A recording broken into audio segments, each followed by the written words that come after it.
Assalamualaikum warahmatullahi wabarakatuh. Nama saya Azhar Elvina Sari dari Prodi Pengembangan Masyarakat Islam 1A. NIM saya 11 22 054 000011. Terima kasih.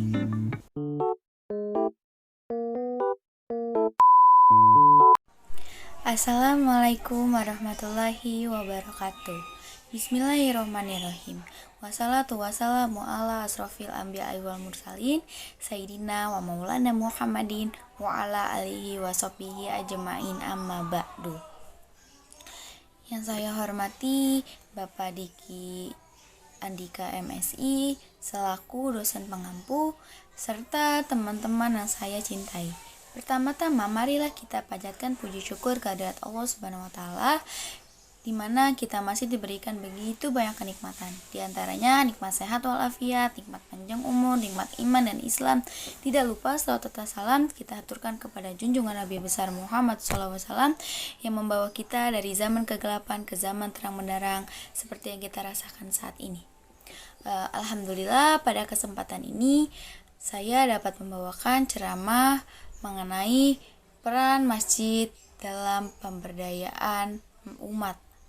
Harapan saya semoga ceramah yang saya bawakan ini dapat bermanfaat bagi kita semua. Amin amin ya rabbal alamin.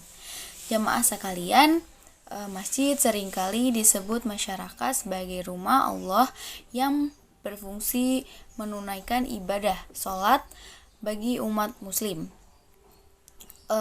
Tempat ibadah umat muslim ini juga sering dimanfaatkan untuk proses belajar mengajar pendidikan seperti mengaji. Dalam sejarah perkembangan umat muslim, masjid dinilai memiliki peranan yang begitu penting dalam penegakan agama Islam. Nah, secara bahasa, masjid dapat diartikan sebagai tempat yang digunakan untuk bersujud. Sementara dalam makna yang lebih luas, masjid merupakan bangunan yang dikhususkan sebagai tempat berkumpul untuk menunaikan sholat berjamaah. Adapun istilah masjid merupakan sya'ro, ialah tempat yang disediakan untuk sholat dan bersifat tetap, atau bukan untuk sementara. Masjid juga berfungsi untuk mewujudkan kesejahteraan dan ketertiban sosial melalui kajian-kajian keagamaan. Nah, di dalam masyarakat yang majemuk seperti Indonesia ini, masjid memiliki fungsi untuk memberikan dakwah yang bersifat menyejukkan dalam praktik kehidupan sehari-hari. Meski dalam kehidupan sehari-hari, masjid sering diartikan sebagai sebuah bangunan tempat sholat untuk kaum muslim.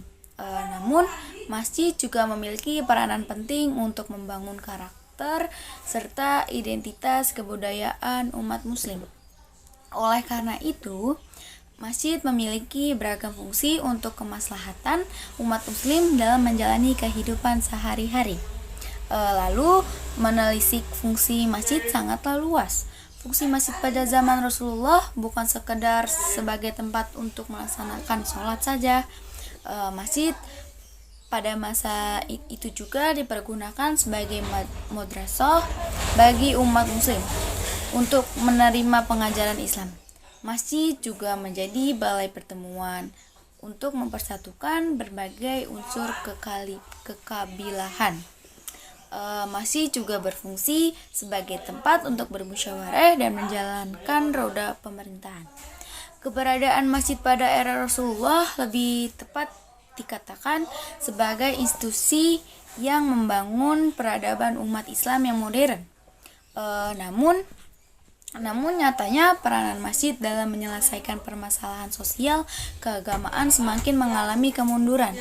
Begitu banyak masjid yang dibangun hanya sebagai simbol ketimbang menjadi sarana untuk membangun umat.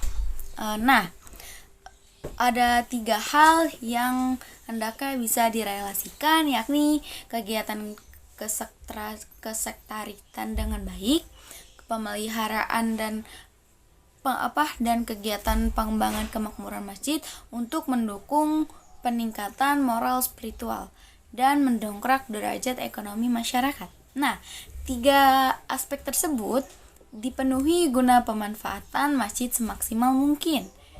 Selanjutnya, fungsi masjid pada zaman Rasulullah itu serupa dengan fungsi pada era Rasulullah, yakni masjid sebagai sarana pembinaan iman, pembinaan masyarakat Islam, pengokohan ukhuwah Islamiyah, sarana perjuangan dan tarbiyah. Dalam mewujudkan fungsi tersebut, pembinaan manajemen masyarakat perlu diselenggarakan secara integrasi dengan melibatkan seluruh lapisan masyarakat, meskipun pemerintahan dan lembaga keagamaan telah mengadakan model pembinaan manajemen masjid yang dikemas dengan kegiatan lomba K3 masjid. Hal itu dirasakan perlu untuk dilakukan secara kontinu agar benar-benar menciptakan fungsi masjid sesuai kriteria yang diinginkan. Dengan adanya pembinaan manajemen tersebut, Makbub berharap pembinaan akan berfokus untuk mengembangkan pemberdayaan masjid melalui pola idaroh atau manajemen, imaroh atau pengelolaan program, dan riayah atau pengelolaan fisik. Selanjutnya, mengembangkan kajian Islam dan dakwah bil imaroh, mengembangkan program pendidikan formal dan non-formal, mengembangkan program kesehatan masyarakat lingkungan masjid, mengembangkan program ekonomi syariah berbasis masjid, mengembangkan potensi muslimah remaja, pemuda pramuka lingkungan masjid, dan mengembangkan percontohan masjid-masjid pemberdayaan umat. Jamaah yang berbahagia, demikianlah ceramah yang dapat saya sampaikan. Apabila ada kesalahan-kesalahan dalam pengucapan kata, saya mohon maaf dan terima kasih atas perhatiannya. Wabillahi taufiq wal hidayah. Wassalamualaikum warahmatullahi wabarakatuh.